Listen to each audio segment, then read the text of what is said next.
আমি রয়েছি এখন কেল্লাপাড়ার একটি স্মৃতিস্তম্ভতে মুক্তিযুদ্ধের চেতনার। কসবা টিভি, হৃদয়ে বাংলা। এই কিশোরের এসেছেন ছুটে তাদের স্বাধীনতা মুক্তিযুদ্ধের চেতনাকে জাগ্রত করার জন্য, জানার জন্য। আমরা এখানে শিক্ষক রয়েছেন, আমরা তাদের সাথে কথা বলবো। আমাদের এখানে একজন পরিচালক আছে, আমরা পরিচালকের সাথে কথা বলি। এই স্কুলের শিক্ষার্থীদেরকে নিয়ে আছেন কোমলমতি শিশুদেরকে স্বাধীনতার ইতিহাস ঐতিহ্য বহন করে, ধারণ বহন করে সেই জায়গাটি কেল্লাপাড়ার। এখানে আপনি তাদেরকে নিয়ে আসেন তারা ইতিহাস জানার জন্য, কীভাবে স্বাধীনতা স্তম্ভ দাঁড়িয়ে আছে আমরা বাংলার মাটিতে, যে বাংলাকে মা মাটি মানুষকে স্বাধীনতা সংগ্রাম যুদ্ধ করে বিনিময়ে পেয়েছি আমরা এই স্বাধীনতা, এই স্মৃতিস্তম্ভটা। এই ব্যাপারে জানতে চাচ্ছি কোন জায়গাতে এসেছেন, আমরা পত্রিকাটা জানতে চাচ্ছি। প্রতিক্রিয়াটা হলো, আসলে আমরা 11 নং বাগাসরা ইউনিয়নে বাগাসরা অজরপাড়া গ্রামে আমরা শিক্ষার আলোকে বিস্তারের লক্ষ্যে আমরা একাধিক লোক মিলেমিশে Bagasara children haven kindergarten and high school একটি স্থাপিত করেছি। তো আমাদের মূল উদ্দেশ্য হলো সৎ শিক্ষার গুণগত মান বাড়িয়ে দেওয়া। এরই লক্ষ্যে আমরা কাজ করছি। কিন্তু প্রতি বছর আমরা কোমলমতি শিক্ষার্থীদেরকে নিয়ে একটি পিকনিকের ব্যবস্থা করি। আর এই পিকনিকের ব্যবস্থায় আমাদের প্রধান উদ্দেশ্য থাকে ইতিহাসকে জাগরণ করা। যেমনিভাবে আমরা এই স্মৃতিসৌধে নিয়ে আসা মানে 1971 সনে যারা মুক্তিযুদ্ধ করেছে, এখানে আসলেই আমরা ছাত্রছাত্রীদেরকে ক্লাসে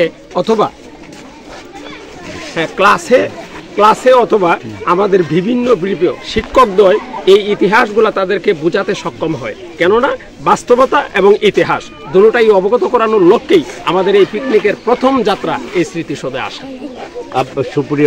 সুপ্রিয় দর্শক, ইতিহাস ঐতিহ্য মহান মুক্তিযুদ্ধের চেতনায় জাগ্রত করার জন্য কোমলমতি শিশুদেরকে নিয়ে এসেছেন এই স্বাধীনতার স্তম্ভ। আমার পিছনে দেখতে পেরেছেন সে একটি চিত্র ধারণ করেছেন, যিনি কৌশলী কাজটা করেছেন, কলাকৌশলী করেছেন, তাকে আমরা ধন্যবাদ জানাই। এবং ভাষা আন্দোলনে যারা শহীদ হয়েছেন তাদের আত্মার প্রতি শ্রদ্ধা এবং তাদের প্রতি শ্রদ্ধা জ্ঞাপন করে, মুক্তিযুদ্ধে যারা শহীদ তাদের প্রতি শ্রদ্ধা জ্ঞাপন করে আমি আরেকজন শিক্ষক হয়ে যাচ্ছে তার প্রতিক্রিয়া জানতে। আসসালামু আলাইকুম, আমি Children haven kindergarten and High স্কুলের প্রধান শিক্ষক। আমরা আসলে কতগুলো শিক্ষিত লোক একত্রিত হয়ে একটা স্কুল স্থাপন করছি আমাদের অজরপাড়া গ্রামে বাগাসুরায়। তা আমাদের স্কুলে মোটামুটি 500 জনের মতো স্টুডেন্ট আছে। আমরা আসলে বাচ্চাদেরকে নিয়ে আসার উদ্দেশ্য হলো যে ইতিহাস সম্বন্ধে জানা। যে জায়গায় বৈশাখ সর্বপ্রথম মুক্তিযুদ্ধের মিটিং হয়েছিল, এই জায়গায় আমরা নিয়ে আসছি বাচ্চাদেরকে ইতিহাস জানানোর জন্য। আমরা ইনশাল্লাহ ভবিষ্যতে আরও বিভিন্ন জায়গায় শিক্ষার প্রসারে আমরা বিভিন্ন জায়গায় বাচ্চাদেরকে নিয়ে যাব। সুপ্রিয় দর্শক, শাহজালালের বাংলাদেশ, বীর মুক্তিযোদ্ধা সর্বাধিনায়ক ওসমানের এই সিলেটের চিত্তভূমি, এই ইতিহাস ঐতিহ্য জানার জন্য শিশুদেরকে নিয়ে এসেছেন শিক্ষার আলোকে আহরণ করার জন্য। যে কথা বলেছিলেন একজন শিক্ষক,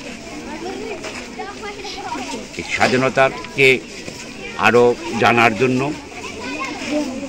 শোনার জন্য সচক্ষে ওরা শিশুরা এসেছেন আগামী দিনের ভবিষ্যৎ। আপনারা ভালো থাকুন, সুস্থ থাকুন, কসবা টিভির সাথে থাকুন।